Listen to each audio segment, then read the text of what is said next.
Hello, preschool friends. This is supposed to be our spring break week, but since it's a little bit goofy, we're going to continue with our story time.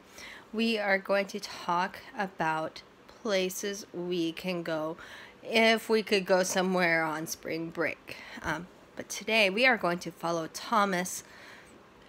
This book is called Thomas and the Big, Big Bridge. Show me with your hands how big you think this bridge is going to be. Wow, it's going to be so big, I think. Our title page, Thomas and the Big, Big Bridge. It was a special day for the railway. We are here to launch the new rail line through the mountains of Sodor, Sir Topham had announced. Today we open for the Big, Big Bridge. What wonderful news! Everyone cheered. Look at all the people say, yay! The mountains were beautiful. The people of Sodor couldn't wait to visit them. They looked so excited. They have a whole bunch of trains ready to go. Everyone wanted to see the big, big bridge. Look how tall it is. It's so high. It had towers so high the tops touched the sky. And the valley beneath was so deep that when you were on the big, big bridge, you could barely see the ground. Oh, I don't like heights. That would be scary for me. Thomas was excited about the new rail line. This really is a special day, he said happily. Then Henry chugged up to Thomas. The big engine frowned. He's frowning. I don't know that he's very excited about this. I don't want to go to the mountains, Henry said nervously. It's windy up there. Very, very windy. Henry didn't like the wind. Henry didn't like rain or snow or hail either. You're a big engine, Henry, Thomas said. You shouldn't be afraid of a little wind. But Henry was afraid, and that made Thomas a bit afraid too. Gordon, Henry, Thomas, hitch up your coaches, called Sir Topham Hatt. It's time for your first trip to the mountains. Percy and James were glad they didn't have to go to the mountains. They were afraid to cross the big, big bridge, too. There's nothing to be afraid of, Thomas insisted, in a voice loud enough for Percy and James to hear. It will be easy to cross the big, big bridge. Oh, they're all smiling now. Are they getting ready to go? Thomas and Henry chugged to the platform. Gordon, the express engine, was already there. His coaches were full of passengers. Annie and Clarabelle were soon hitched up behind Thomas. Hurry, hurry, they called. All aboard, cried the conductor. Can you say all aboard with him? All aboard. Sir Topham Hatt turned to the crowd and waved his hat one last time. Toot, toot, Gordon whistled. Follow me. In a burst of steam, the big blue engine was off. There they are coming. Soon the train was rolling through the countryside in a long line. Gordon took the lead. Behind him chugged Henry. Then, because he was the smallest, came Thomas. All along the way, people came out of their houses and cheered for them when they saw the trains go by.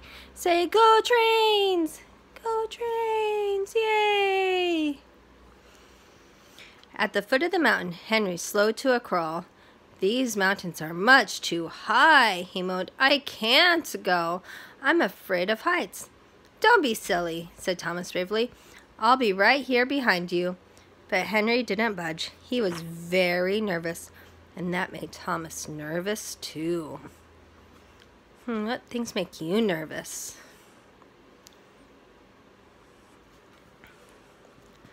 Come on, Thomas gently pushed Henry. We have to go. The brand new tracks were smooth and shiny, but Henry barely moved along them.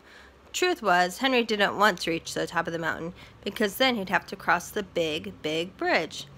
If Percy and James and Henry are all afraid, thought Thomas, maybe I should be frightened too. The tracks grew steep as Thomas and Henry puffed up the mountain. They could hardly keep up with Gordon. The big blue engine rushed ahead. Gordon was a strong engine. The steep tracks didn't tire him at all. Wait for us, Henry called, but Gordon climbed higher and higher until he was out of sight. Bye, Gordon. I don't think I can make it, Henry groaned, his steam giving out at last. This mountain is too steep. Keep going, Thomas urged him. We can't let a little mountain stop us. But Thomas was having trouble chugging up the steep mountain, too, and he was beginning to worry about crossing the big, big bridge. Finally, Thomas and Henry arrived at the top of the mountain. There it was, the big, big bridge. And it was high. It was windy up there, too. Very windy. I can't go, Harry declared. But we have to cross, said Thomas bravely. Our passengers want to see the mountains on the other side. Hurry, hurry, Annie and Clarabelle croaked. The coaches were so excited that Thomas had trouble keeping them in line. Thomas already searched the tracks ahead. Gordon was nowhere to be seen. He had already crossed the bridge that rolled into the mountains beyond. Thomas and Henry were alone. I'll go first, Thomas said at last. Then you can follow me, Henry. If the wind blows, close your eyes, Henry said. That way you won't see anything scary. Click, clack, click, clack, click, clack. Thomas began to cross the bridge. Thomas looked up. He could see cottony clouds touching the top of the bridge. Nervously, he looked down, but the bridge was so high he couldn't see the ground. A sudden gust of wind shook the bridge. This scared Thomas, and he closed his eyes so tightly that he couldn't see where he was going. Click, clack, click, clack, click, clack, crash! Thomas came to a sudden stop. He opened one eye for a peek. Oh no, he cried. His wheels were off the track. It's very, very bad for a train. Are you all right, Thomas? Called Henry. I'm stuck, said Thomas glumly. I couldn't see where I was going, and my wheels have jumped the track. Just then Gordon returned. He frowned when he saw Thomas stuck in the middle of the bridge. Go find Harold, Gordon called to Henry. Relieved, Henry looked back down the mountain to find the helicopter. Then Thomas kept his eyes closed. He was too afraid to look. But inside his coaches, the passengers enjoyed the wonderful view. They weren't scared. Finally, Thomas heard a whirl of rotors. Harold was here to rescue him. Slowly, Thomas opened his eyes. He looked at the blue sky above and the green mountains all around. What a lovely view, he exclaimed. I was silly to shut my eyes. I about missed everything. Hitch the rope to your buffer and hold on, Harold cried. In no time at all, Harold had lifted Thomas back onto the tracks.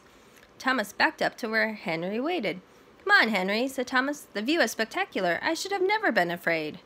With that, Thomas turned and chugged happily across the big, big bridge. Henry watched in wonder. If he's not afraid, maybe I shouldn't be either, Henry decided. Slowly, the big green engine made his way across the bridge, too.